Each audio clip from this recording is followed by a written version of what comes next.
Halo teman-teman, kembali lagi kepada saya Niko Stapea. Jadi, pada kali ini kita akan membahas tentang persamaan trigonometri. Sebenarnya apa sih trigonometri itu? Persamaan trigonometri adalah persamaan yang mengandung perbandingan antara sudut trigonometri dalam bentuk X. Penyelesaian persamaan ini dengan cara mencari seluruh nilai sudut-sudut X sehingga persamaan tersebut bernilai benar untuk daerah asal tertentu. Jadi, ada 3 jenis persamaan trigonometri, yaitu sinus, kosinus, dan tangen.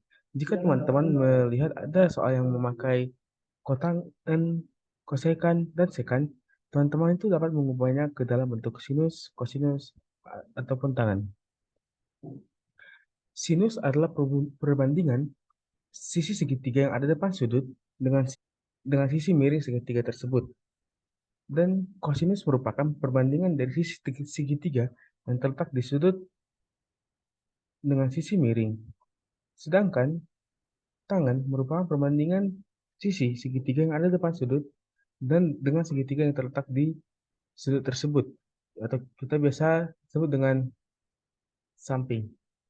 Jika teman-teman ingin memperpendeknya, maka kita bisa membuat bahwa sinus adalah depan per miring, cos adalah samping per miring, tan adalah depan per samping. Jadi, sin cos tan ini hanya berlaku untuk segitiga siku-siku atau segitiga yang salah satu sudutnya adalah 90 derajat.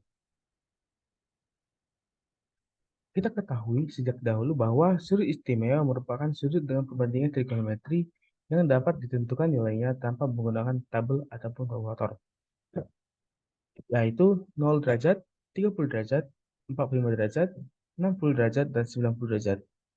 Sekarang kita masuk ke rumus persamaan trigonometri. Yang pertama adalah rumus sinus. Jika diketahui bahwa sinus X sama dengan sin A, maka himpunan penyelesaiannya adalah apa? Jadi, dalam sinus kita memiliki 2 kemungkinan akhir. Yang pertama adalah X sama dengan A tambah K dikali 360 derajat. Yang kedua adalah X sama dengan 180 derajat dikurang A tambah K dikali 360 derajat. Jadi, perlu kita ketahui di sini bahwa nilai K adalah selalu bilangan bulat. Lalu untuk rumus kosinus, jika diketahui bahwa cos X sama dengan cos A, maka himpunan penyelesaiannya adalah X sama dengan A ditambah K dikali 360 derajat, dan X adalah minus A ditambah K dikali 360 derajat. Yang perlu kita tekankan bahwa nilai K adalah bilangan bulat selalu. Yang terakhir, tan. Jika diketahui tan X sama dengan tan A, maka himpunan penyelesaian yang dapat kita buat adalah X sama dengan A ditambah K dikali 180 derajat dengan K adalah bilangan bulat. Dan perlu diingat bahwa nilai sinus dan kosinus bernilai dari rentang minus 1 sampai 1. Lalu kita lanjutkan ke pelajaran contoh soal. Yang pertama, contoh soal umum. Tentukan bentuk umum penyelesaian dari persamaan trigonometri sinus 2 alfa sama dengan sinus alfa. Jadi, untuk menyelesaikan persamaan tersebut, kita perlu mengetahui identitas trigonometri, yaitu sinus 2 alfa adalah 2 sin alfa cos alfa. Dengan cara tersebut, kita bisa mengubah persamaan ini menjadi 2 sin alfa cos alfa kurang sin alfa sama dengan 0. Kita mendapatkan nilai 0 karena sinus alfa di sini kita pindahkan ke ruas kiri dan kita ubah menjadi minus. Setelah kita mendapatkan penyelesaian ini, kita pisahkan cos alfa dan sin alfa menjadi sin alfa dikali 2 cos alfa kurang 1 sama dengan 0. Karena begini, maka kita ada dua kemungkinan yaitu sin alfa sama dengan 0 atau 2 cos alfa kurang 1 sama dengan 0. Yang pertama adalah sin alfa sama dengan 0. Jika kita ketahui bahwa sin alfa sama dengan 0, sin yang memiliki nilai 0 adalah sin 0. Maka kita bisa tulis sin alfa sama dengan sinus 0. Dan dari rumus tadi, kita bisa buat bahwa A adalah 0 tambah 360 derajat dikali K, dan A adalah 180 derajat tambah 360 dari K, di mana nilai K adalah bilangan bulat. Yang kedua, kita buktikan bahwa kita mencari nilai alfa dari 2 cos alfa kurang 1 sama dengan 0. Maka kita ketahui bahwa cos alfa sama dengan setengah. Nilai cos yang bernilai setengah adalah cos 60. Maka kita bisa tulis cos alfa sama dengan cos 60 derajat. Maka alfa adalah 60 derajat tambah K dikali 360 derajat, dan alfa adalah minus 60 derajat tambah K dikali 360 derajat, di mana K adalah elemen bilangan bulat. Karena kita diberitahu batas-batas nilainya antara 0 sampai 2 pi atau berapapun itu, maka kita tidak dapat menulis nilai hasil akhirnya. Yang kedua, jika diketahui pertidaksamaan 0 derajat lebih kecil daripada X, lebih kecil dari 360 derajat, dan sin X lebih besar daripada setengah, bila dari pertidaksamaan tersebut kita bisa mengubah menjadi persamaan, yaitu sin X sama dengan setengah.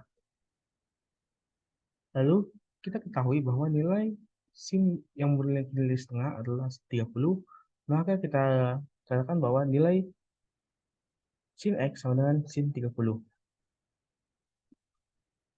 Lalu bisa kita katakan bahwa X sama dengan 30 derajat tambah 360 dari K, atau X sama dengan 150 derajat tambah 360 kali K, di mana K adalah elemen bilangan bulat.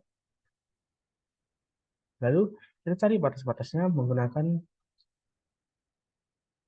garis bilangan ini. Jika kita masukkan nilai K adalah 1, maka tidak ada hasilnya karena batasnya adalah 0 derajat lebih kecil daripada X lebih kecil dari 360 derajat. Jika kita buat 1, maka X1 sama dengan 300 tambah 360 derajat, 360 derajat. Itu sudah melebihi 360 derajat. Dan X2 sama dengan 150 derajat tambah 360 derajat, itu sudah melebihi dari 360 derajat. Maka kita hanya memungkinkan membuat K sama dengan 0. Maka kita dapat membuat batas 30 derajat lebih kecil daripada X lebih kecil daripada 150 derajat. Jadi soal yang terakhir adalah ini. Tinggi air dalam meter pada titik tertentu di sebuah pantai diperkirakan dengan rumus D sama dengan 6 tambah 3 cos 30 T. Dengan T adalah waktu dalam jam yang diukur dari pukul 12 siang. Soalnya, tentukan waktu setelah pukul 12 siang dengan ketika ketinggian air mencapai 7,5 meter dalam jangka waktu 24 jam ke depan. Jadi, kita tulis rumus D sama dengan 6 tambah 3 cos 30 T. Nih. Lalu, diketahui dalam soal, ketika ketinggian air mencapai 7,5 meter dan dalam jangka waktu 24 jam ke depan. Jadi, jangka waktunya itu hanya 24 jam ke depan yang kita buat. Lalu kita tulis 7,5 sama dengan 6 tambah 3 cos 30 T. Kita bisa pindahkan 6 ke kanan, jadi 3 cos 30 T sama dengan 1,5. Lalu kita pindahkan 3-nya ke kanan, jadi cos 30 T sama dengan setengah. Kita ketahui bahwa nilai cos yang bernilai setengah adalah cos 60. Nah, kita bisa tulis cos 30 T sama dengan cos 60. Maka penyelesaiannya adalah 30 T sama dengan 60 derajat tambah 360 derajat kali K. Lalu T sama dengan, kita bagikan kedua sisi dengan 30, jadi T sama dengan 2 tambah 12 dikali K. T sama dengan 2 dan T sama dengan 14. Karena jika kita buat nilai K adalah 2, itu sudah lebih dari 24 jam ke depan. Selanjutnya, 30 T sama dengan minus 60 derajat tambah 360 derajat dikali K. Maka kita bagikan kedua ruas, jadi T sama dengan minus 2 tambah 12 dikali K. Dan kita mengambil nilai K sama dengan 1 dan K sama dengan 2. Jadi yang kita dapat T sama dengan 10 dan T sama dengan 22. Mungkin itu saja untuk hari ini. Terima kasih.